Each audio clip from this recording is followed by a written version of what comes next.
If I asked you about the best orgasm you've ever had, how much of that orgasm would you contribute to the actual act of penetration? 0. Big, fat. Or like 2%. 0 to 2%. Yeah. Like, because what is it? It's foreplay. Foreplay. It's the buildup. Welcome to Pelvic POV with your hosts and doctors of physical therapy, Amanda Neary and Hannah Meyer. What's up, pelvic freaks? Welcome back to another episode of Pelvic POV. Where you're freaks for us and we're freaks for your pelvis, baby. This week, we are going to talk about something very fun and exciting, which is the orgasm. The big O. Hell yeah. And how we address issues with orgasm from a pelvic point of view. Mm-hmm. We've been so excited for this episode because it's something that so many people struggle with, and I feel like it's just not talked about enough. Actually, I kind of want to hear about your week. How was your week? My week was good. I got back from a wedding. Oh yeah, you've been traveling. She's been a little travel superstar. I'm ready to sit still for a minute, if I'm being honest. Mm-hmm. But it was nice. It was a good reintegration into Chicago. I landed, and then there was a tornado. So fun Monday night. Oh my God, yes. I was at Amanda's house Monday night. We were having a little podcast business meeting. Which kind of just changed into us just talking for like 2 hours. And then she finally was like, you need to go home because there's a storm warning. And now there's like trees all over Randolph Street. It's a mess. It was a mess. But yeah. But anyways, we made it through, and now we're here talking about orgasms with you guys. Yeah. How was your week, Hannah? My week was so good. I was just prepping for the podcast, treating patients. I watched Hannah Berner's stand-up special on Netflix. Wait, I think I saw the clips of this on TikTok. Okay, I told you to watch it because there was what she talked about. Queefing. Yes, the queefing part. She talks about, oh my God, what does she say? She says, can we please stop saying that I queefed? Uh-huh. And she's like, you queefed me. You queefed me. I didn't queef. You queefed me. And I was like, I was cracking up. But I love that she talked about queefing because I feel like make queefing cool 2024. I don't know. Oh, our next merch idea? Can we just... Can we please normalize queefing, okay? Everybody queefs. But anyways, thank you, Hannah Berner, for talking about queefing. Anyone that has listened to her special yet should go listen to it because I was freaking cracking up. But anyways, it's kind of a good segue into our conversation we're going to have today. I wanted to start off by giving you a little quiz because I also have been just binging the crap out of Love Island USA. Oh my God, stop. I'm not caught up. I know. And I know you haven't seen this episode yet. I just watched movie night.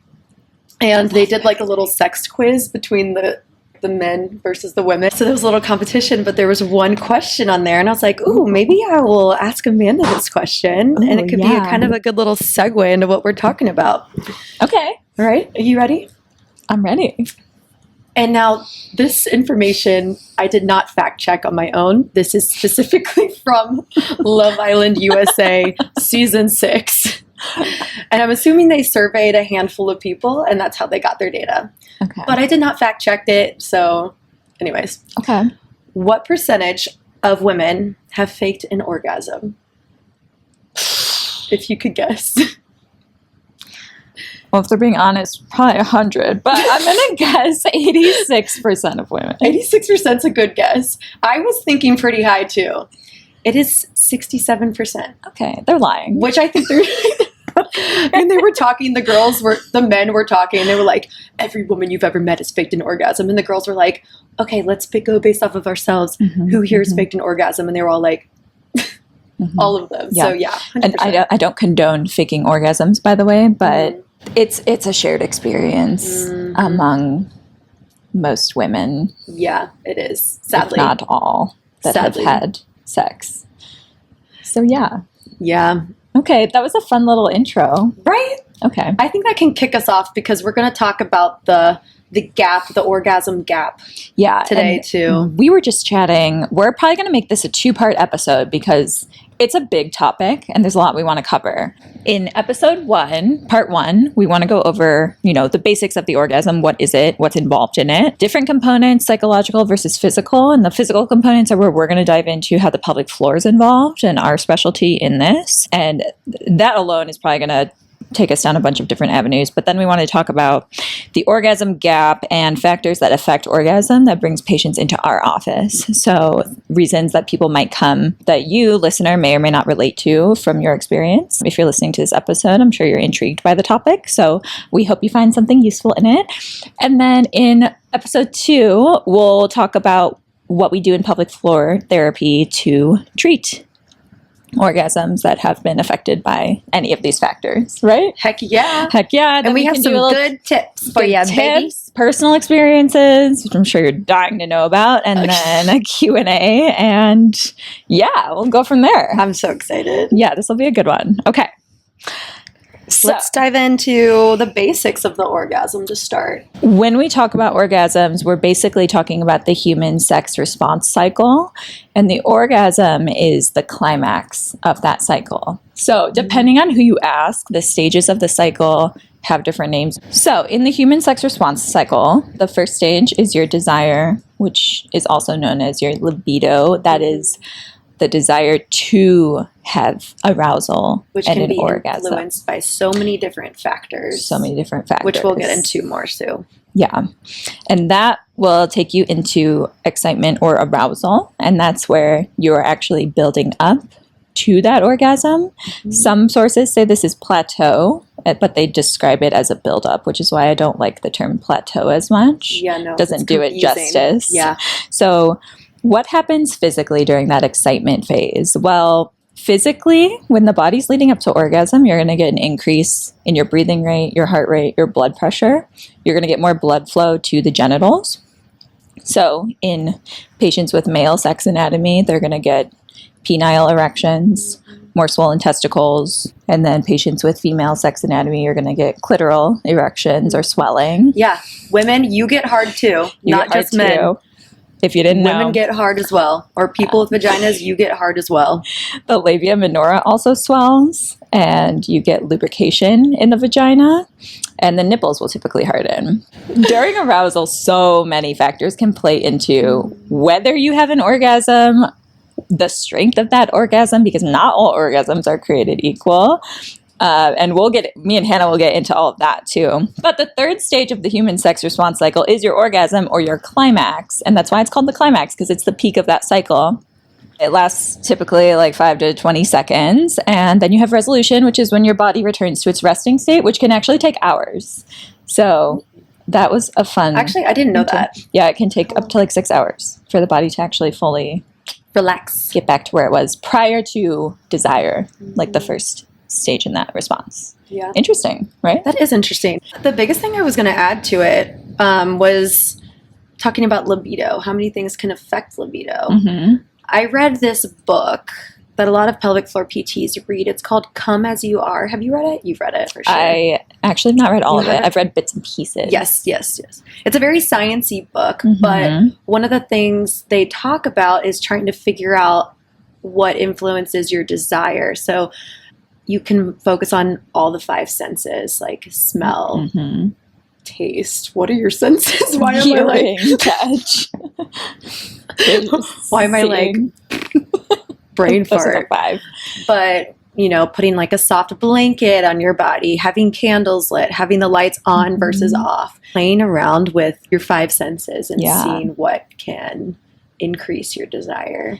And I think what's cool about that and about the sex response cycle in general is like, yes, it's a tiered system, but like a lot of people have desire and then the arousal just isn't there. And that's when like we reach like okay, I didn't have an orgasm. Yeah, that's where the pelvic floor dysfunction can come into play. Like we have that desire, it's there, or you're having sex, penetrative sex, or like having clitoral stimulation, anything. But maybe your muscles are too tense in your pelvic floor. Tension, which we talk about all the time. Yeah, or there's not communication with your partner. Like there's so many things that could be happening where like that arousal stage doesn't actually reach its climax.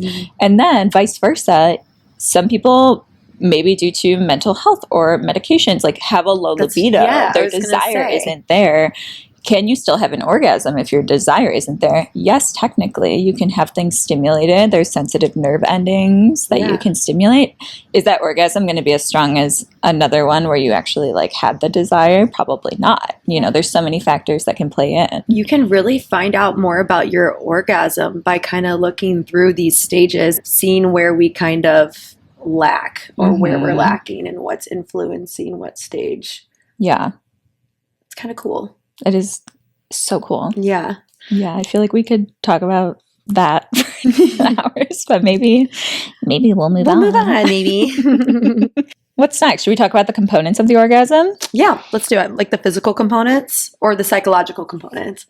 Yeah. Let's talk about the psychological components first. Sure. You want to take it away? So, you know what? I need to stop talking about Love Island. I don't know if you do. I'm kind of into it. I know. I'm finding so many examples. You know, it's such a sexy show. They had the heart rate challenge. The heart rate challenge, that is a part of the arousal stage. Yeah. They had the heart rate challenge where they do pretty much the men versus the women do lap dances on each other to get their heart rate up, and whatever group has the lowest heart rate wins.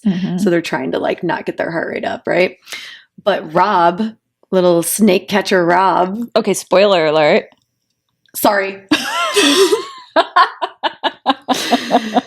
Well, this is a spoiler alert if you have not watched Love Island season 6. This is post Casa Amor.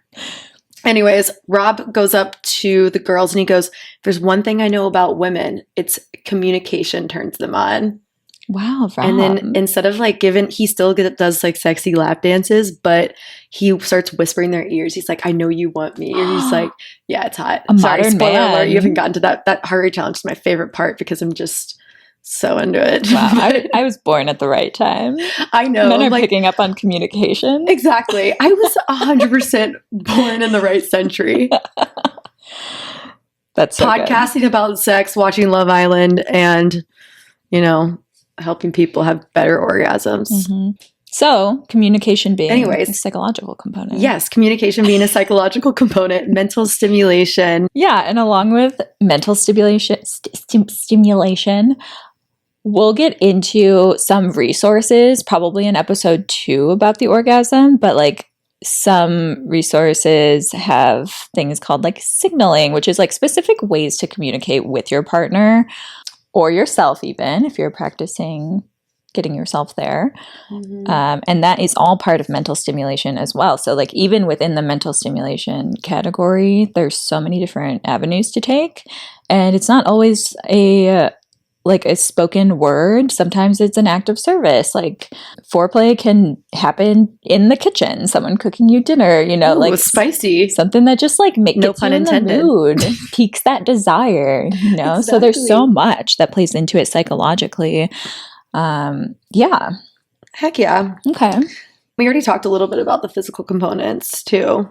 But yeah, for physical, we should dive into like the specific pelvic floor involvement. So we tell our patients, usually in our evaluations, when we ask about sexual history, when we ask about sexual history with our patients, we describe the orgasm as a contraction of the pelvic floor. And that's really just scraping the surface of what it actually is. When you think about how many pelvic floor muscles you have and how many are co-contracting with each other, this is why we say not all orgasms are created equal. Sorry, I'm like geeking out so hard right now. No, I love how excited you're getting. You're in the arousal stage right now. I can feel it. Sorry. Oh, maybe there is such a thing as TMI, Hannah. Maybe there is. I need to tone it down. I'm sorry. No, we're fine. Okay, so when we think about all the pelvic floor muscles working together, this is something I just get so excited about because, okay, for example, you have 3 different layers to your pelvic floor. And in your first layer, you're going to have those superficial muscles. So your sphincter layer. Your sphincter layer. Yeah. So you do have a sphincter in the vaginal opening. So we're going over like female anatomy right now. Okay. Yeah. Like the stop flow of urine. But the male pelvic floor has the same muscle. So this applies to everyone.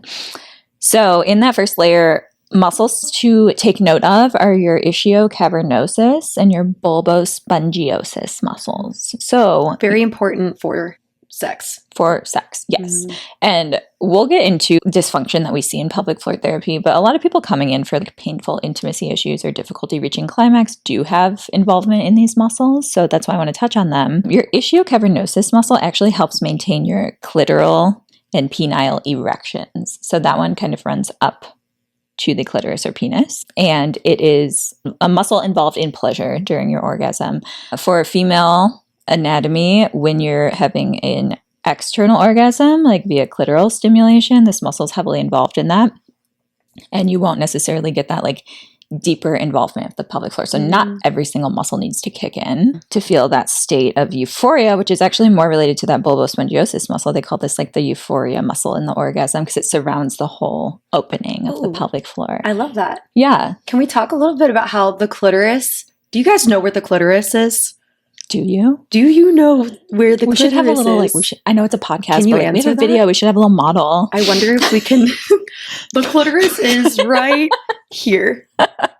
But I learned this recently, actually. Fun fact. The clitoris is the same size, actually, as the average penis. Because it like wraps. Because it's not just It's not just that. where you think it is, where you see it externally. Mhm. It kind of has a layer underneath. I Mhm. wish I had a diagram because I can't describe this just Yeah. audioly. The clitoris has like a little pinnacle. So that's the part that's protected Pinnacle. by That's a good the clitoral hood Mhm. because that's where your highest sensitivity is. So when they talk about like direct clitoral pressure, that's what they're talking about. And when people say like, I can't find the clitoris, that's what they're talking about. I can't find the clit. Where is it? Where is it?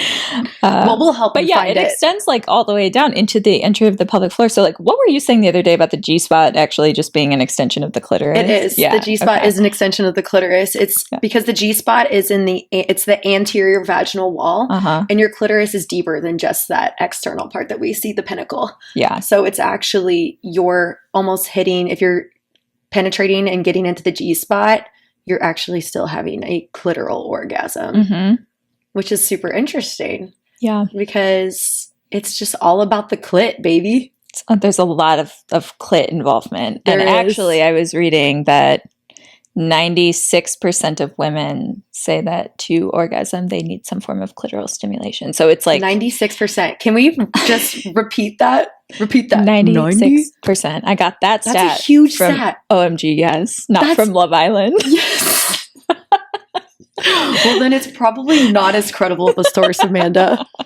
We only take Love Island facts here. Yeah, 96%. Are you hearing me good? 96. Okay, so So do not be ashamed if you cannot have an orgasm through just penetration. if I asked you about the best orgasm you've ever had, how much of that orgasm would you contribute to the actual act of penetration?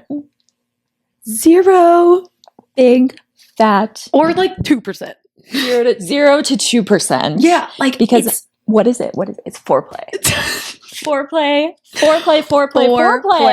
It's the buildup. It's the buildup. It is and about the foreplay, buildup. I don't want to like say foreplay is different from sex because I think that's also a stigma where it's like, oh, foreplay is just like what we do before sex and then sex is penetration. Like they're interconnected. Like your foreplay can be that whole arousal stage, everything you're doing there Yeah, with penetration. exactly. Like we shouldn't sleep on foreplay. I know we know this as a concept, but we don't reiterate it enough. Do not sleep on foreplay. And there's so many different forms of it that we'll get into. It's so exciting to just kind of like move past it and like get to the penetration part. But no, we got to slow it down. Yeah. Slow down your breath. And I Let's think a take lot of it slow. is like media coverage surrounding like specifically like the female orgasm is like, okay, there's foreplay and it's my job to make a woman come by thrusting as hard as Yeah. I can. And that's actually not When I watch what that, I'm most like, women need. ow.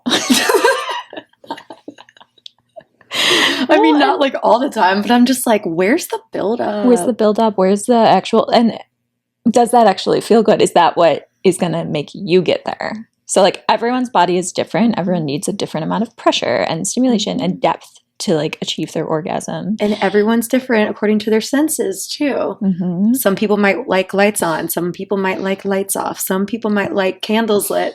Some people might like incense. Some people might like the smell of trash. Not trash. If you're into that. Sorry.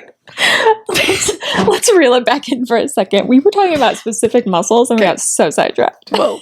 But I loved that little conversation we just had. That was so good. That was fun. Sorry that I started talking about sex trash.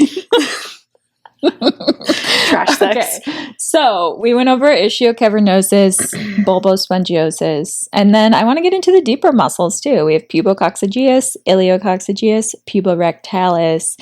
These muscles are much deeper. So I love the puborectalis. Puborectalis is a good one. It's one of my favorites. Why is it your favorite?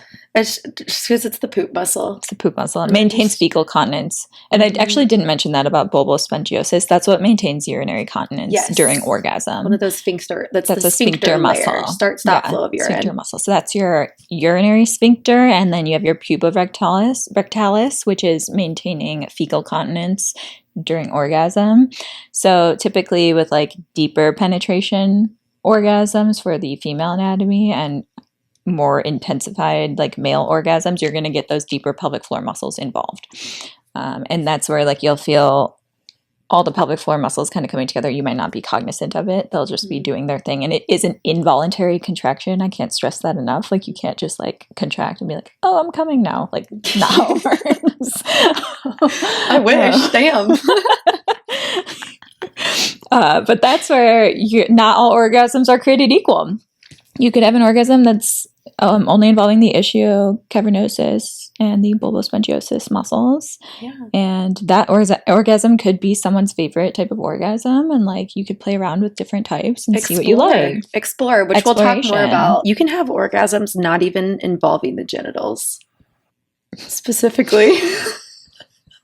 Did you know? Did you know that you can have a nipple orgasm? I did actually know that. Because I didn't know that. But I swear I've been close to that before. Mm-hmm. No comment.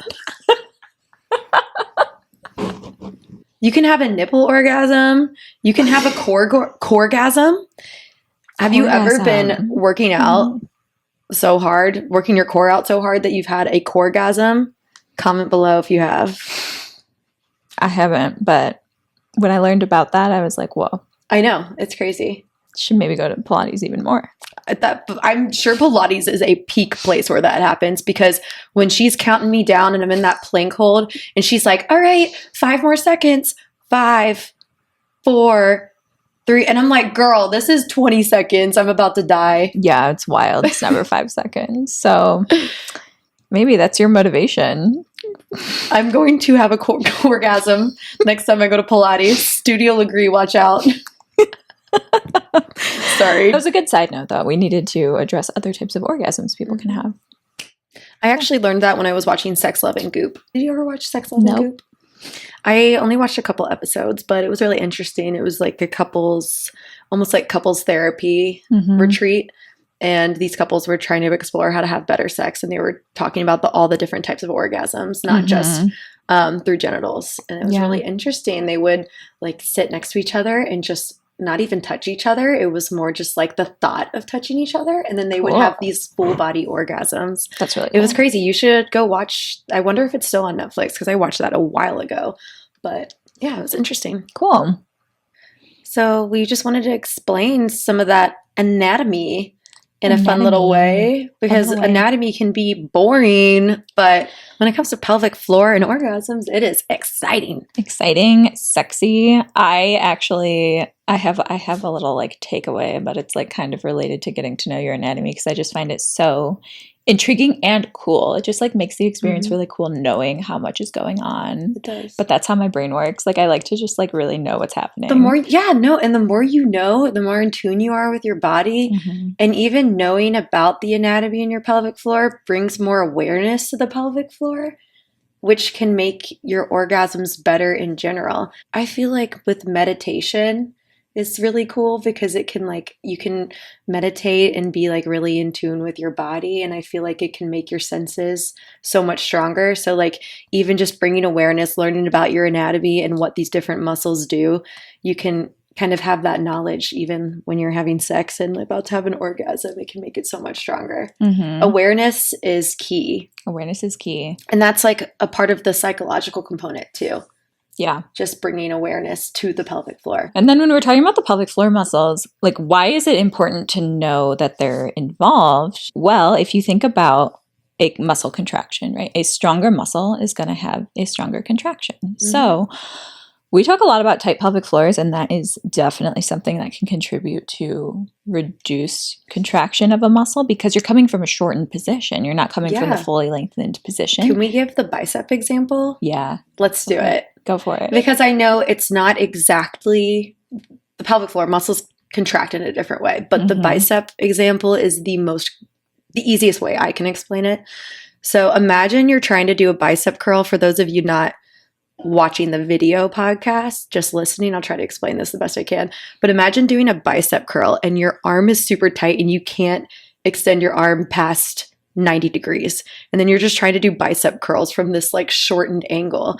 You're not going to get as much force production with that shortened angle. You're not going to get as much strength out of that shortened angle. So imagine having a full bicep contraction. So you're extending your arm all the way, you're getting it fully lengthened.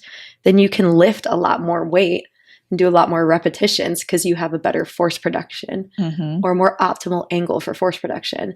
So relate that to the pelvic floor. If you have tight pelvic floor muscles or increased soft tissue restrictions in your pelvic floor, not letting the pelvic floor fully lengthen and relax how it's supposed to, then you're not going to get as strong of a contraction or as much force production. Yeah. Therefore, you could have a weaker orgasm, you know? So that's how tightness can contribute to weakness in terms of pelvic floor. Yeah, absolutely. That's perfectly said. Love the bicep analogy.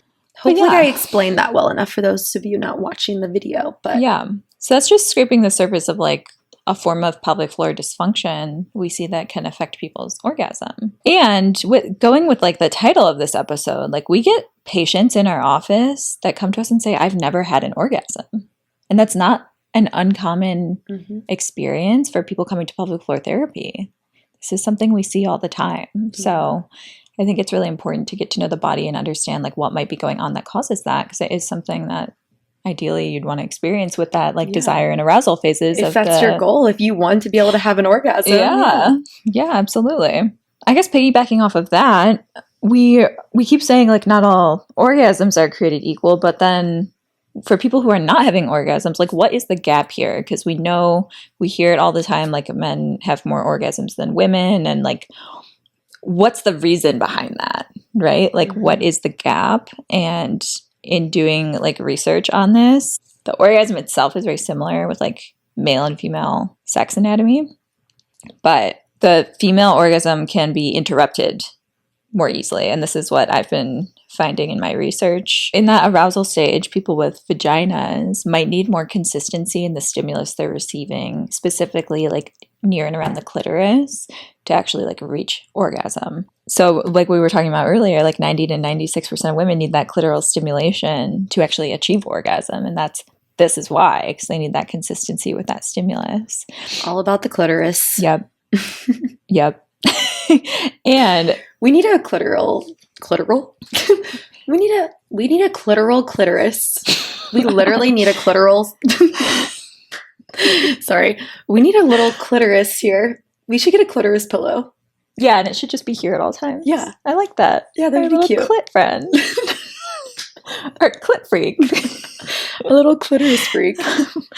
But that's where we're like thinking of clitoral stimulation as foreplay, and foreplay being different from sex is where like a lot of people I think are losing steam with like keeping that stimulation going the whole time. So it's like, okay, clitoral stimulation was just before sex and now we have sex and we stopped doing that. Yep. When in fact, most women or people with vaginas need that clitoral stimulation to come.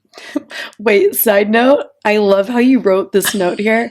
She put, only thrusting hard can give women orgasm, in quotes, but she like made it capital, like that SpongeBob meme.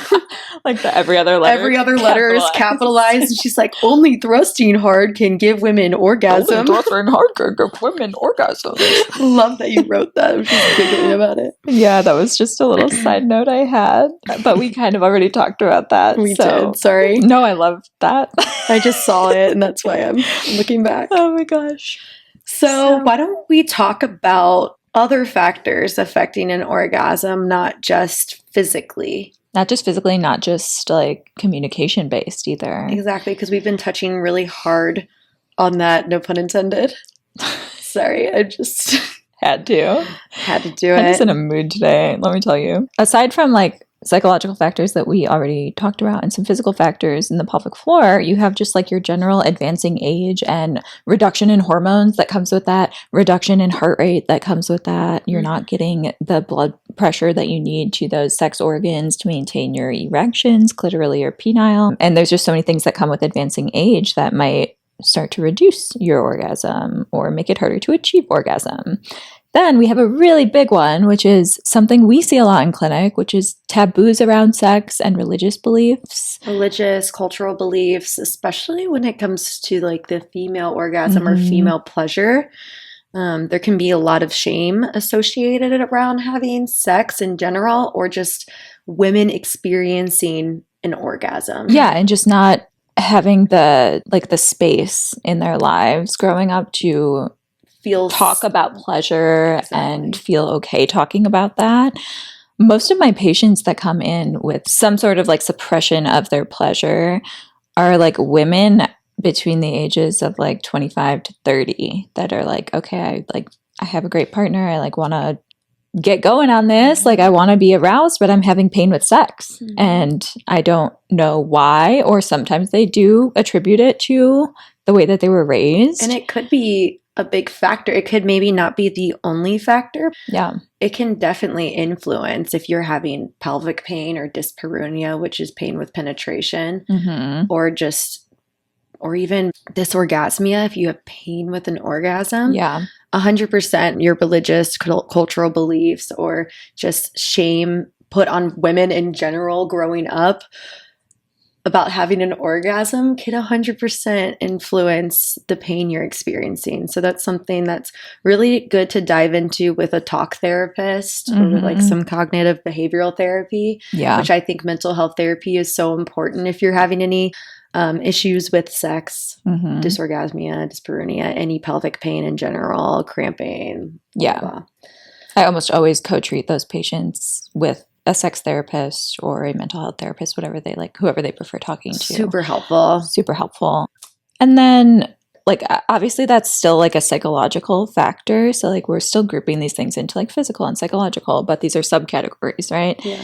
And then another subcategory is like a traumatic response, whether it was from an assault that happened or any other experience that had the body like basically rewire these neural pathways to say, okay, that stimulus is not safe. Exactly. And that's basically what's happening on the psychological level. And then that becomes physical. So something we see often with people with vaginas is vaginismus. And that can be a really common response to that. And that's just basically like a vaginal spasm upon any insertion. So that could even be like self-stimulation, putting a finger in, putting a tampon in, trying to do anything with a partner. And we see like a full contraction of those muscles doesn't allow for passage because the body doesn't recognize that as a safe and fun stimulus. Yeah.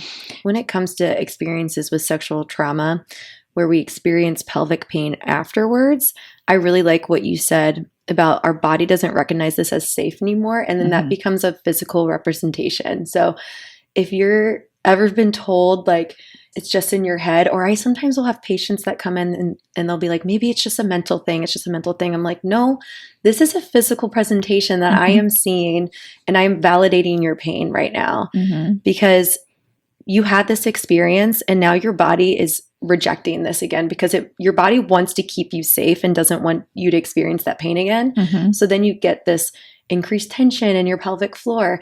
And it's almost like your body is doing that to help you, to prevent you having this experience again. So it doesn't want anything in that area.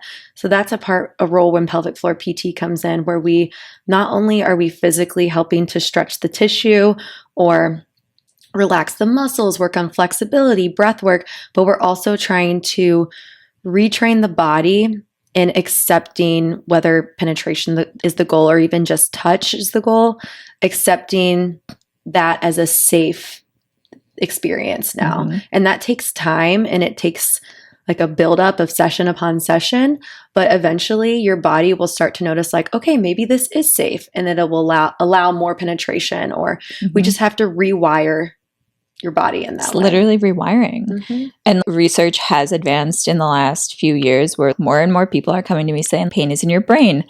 Yes, that's real, but it becomes physical. It is a physical. Pain starts in your brain, but it's literally building neural pathways, and your body physically responds to that. And just because pain is in your brain does not mean it's not real. People attribute that saying to, oh, well, I just think I'm in pain, so that means it's not actually a physical manifestation. Like, they are both true.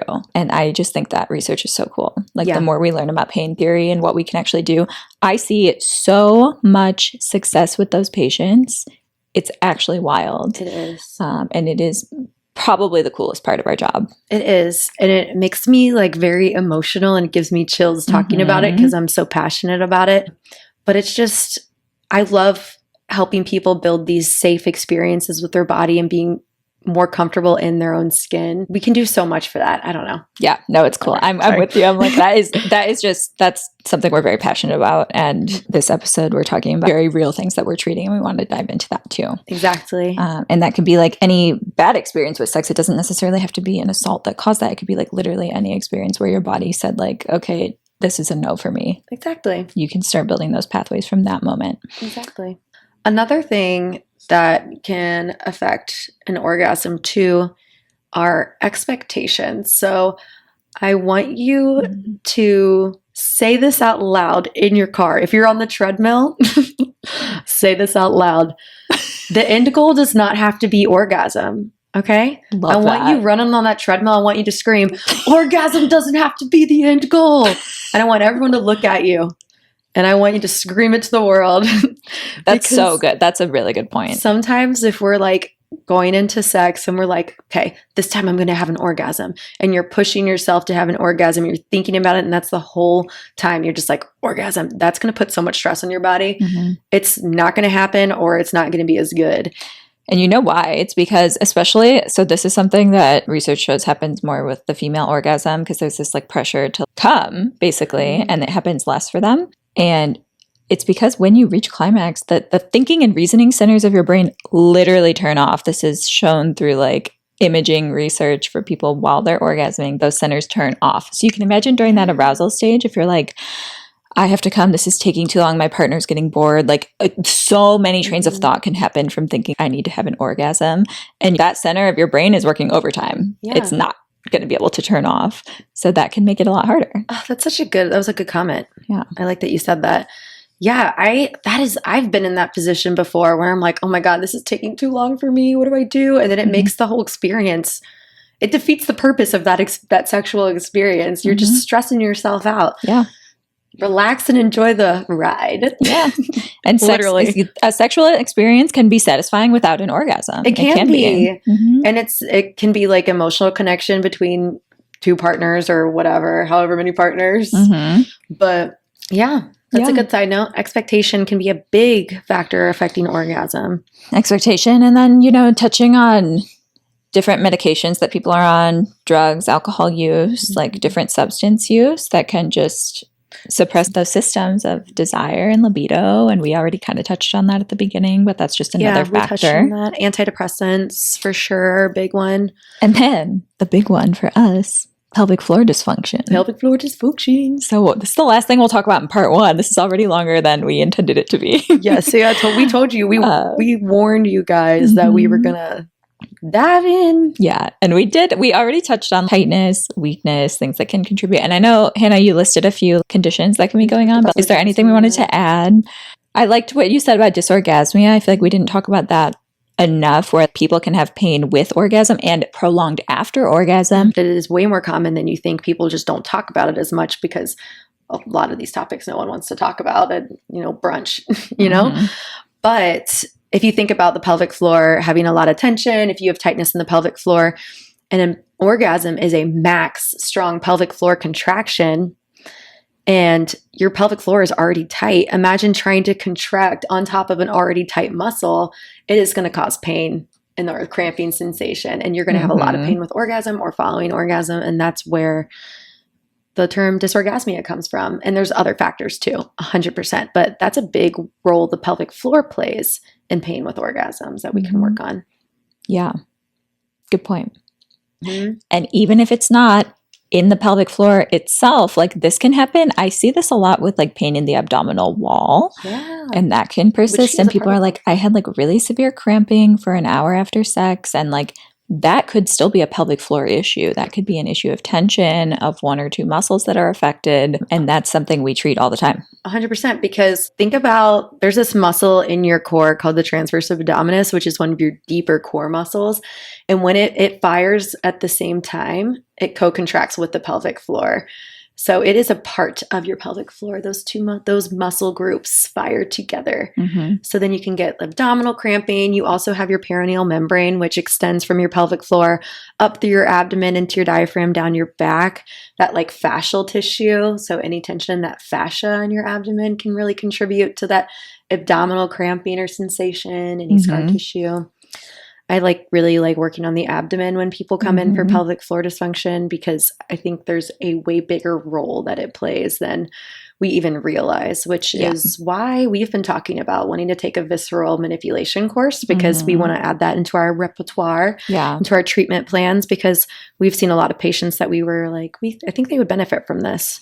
Yeah, once I started treating the abdominal wall, I felt like an entirely new therapist, and I just felt like so much more. And it feels so much better at my job. So much better. I feel like I'm like slaying this job. No, and people, it feels good to get an abdominal massage. Yeah. It's so good. It says, especially like, I know me and just, I think females in general, men too, anyone, honestly. We grew up in the 2000s, 2010s, girl. I was sucking in my whole life trying to suck that belly in. Talk about this all the time. Exactly. Love your body. Let that belly hang. Relax. That's another thing that we can talk about too that can affect an orgasm, is being so worried about how you look during sex. Yeah. Listen, they are not paying attention to what you look like. What did you just say? You said like your thinking and reasoning brain. Yeah, well, it's the same concept, right? It's like you're still just like working overtime at a part of your brain that wants to turn off to just enjoy the experience. So like it's getting down to the same root where overthinking can lead to the inability to climax. Exactly. And it all comes from that same place where I want my partner to like this, and that's where communication with the partner is so important. Exactly. Let your body move however it wants to move. Feel whatever you want to feel. Don't worry about what you look like. Just worry about feeling good and being in the moment. I feel like that's a huge tie-in for that. All right. Well, I think that wraps up what we're going to talk about in part 1. So definitely stay tuned. If you're listening to this when we first released it, we'll be dropping part 2 next week. And that's where we're going to dive into how we actually treat orgasmic pain or any tension in the pelvic floor to help people have better orgasms or have orgasms at all. So we want to dive into that. We want to debunk some myths around orgasms. We want to talk about our tips and experiences, and it should be a fun episode. Yeah, anything to add? I don't think I do. We definitely chatted and yapped your brains off. Yeah. So hope people stared at you when you yelled about orgasms on your run. And we know you did that. I hope you did. I hope you screamed it out your car window driving to work at 7 a.m. Make sure you follow us on social media at Pelvic POV. And you can follow our personal accounts too. Mine is Amanda Neary PT. N is in November. I'm not going to comment on it. Don't worry. And at Hannah Meyerr, Meyerr. And make sure you subscribe to us on whatever channel you're listening on so you can get notified of our next episode drop. All right, guys. Thank you so much. Bye, Pelvic Freaks. Bye, Pelvic Freaks.